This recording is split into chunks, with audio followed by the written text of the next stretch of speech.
আচ্ছা, গতকালকে আমরা এখানে একটা ট্রেড নিয়েছিলাম। এটা হচ্ছে 5 মিনিটে 5:30টার দিকে এই জোনটাকে ব্রেক করে, ভালোভাবে ব্রেক করে এবং ব্রেক করে অনেকটুকু মুভ দেয়।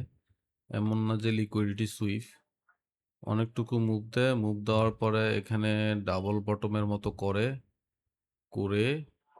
পুল ব্যাক নিতে থাকে। তো পুল ব্যাক নেওয়ার সময় আমি চিন্তা করলাম যে আহ, যেহেতু ডাউন ট্রেন্ডই ধরতে পারি, যেহেতু নতুন করে মার্কেট স্ট্রাকচার ব্রেক হয়েছে, সো কোথা থেকে রিভার্স হতে পারে বা কোথা থেকে ডাউনফলটা কন্টিনিউ হতে পারে।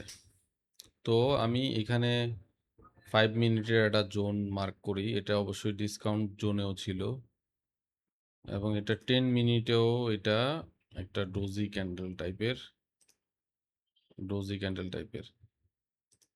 তো ঠিকই যখন 7টায় New York stock exchange open হয়, তখন একটা বড় ক্যান্ডেল দেয়। ক্যান্ডেল দিয়ে রিজেকশন পেতে থাকে। রিজেকশন পেতে দেখে আমি এখানে এখানে ট্রেড নিয়ে নেই। ট্রেড নিয়ে নেওয়ার পরে টার্গেট ছিল 1:2, কিন্তু 1:2 পর্যন্ত আসে না। 1:1.64 পর্যন্ত আসে। আসার পরে রিভার্স হয়ে যায়। তো আমি এর মধ্যে 1:1 এর পরে আমি ব্রেক ইভেন করে দিয়েছিলাম। তবে এই ক্যান্ডেলটা খুব প্রেসার দিয়ে উপরের দিকে যায়, বুলিশ হয়, যার কারণে স্প্রেড কাটে। ব্রেক ইভেন করা থাকলেও আমার কিছু স্প্রেড কাটে এবং এটা উপরে উঠে যায়। তো এই ধরনের ঘটনা আহ, এই ধরনের ঘটনা, যেমন এত বড় একটা জোন ব্রেক করার পরে আবার বুলিশ হওয়া, এ ধরনের ঘটনা আগেও ঘটেছে।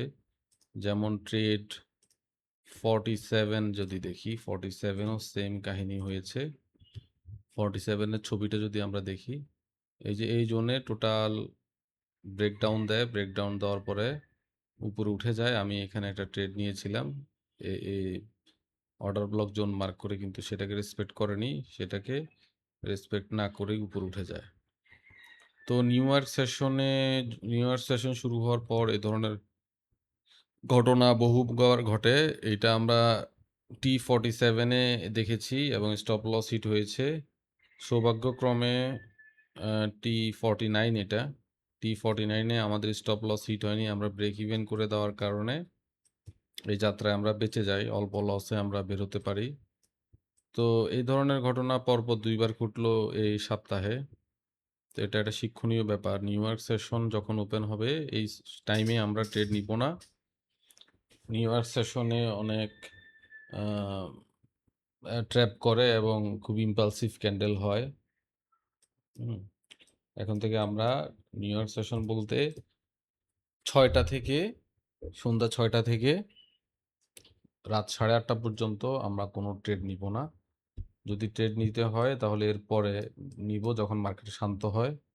আর এছাড়া সারাদিন এশিয়া সেশন, লন্ডন সেশন তো আছেই। ওই সেশনগুলোতে আমরা ট্রেড নিব ইনশাআল্লাহ।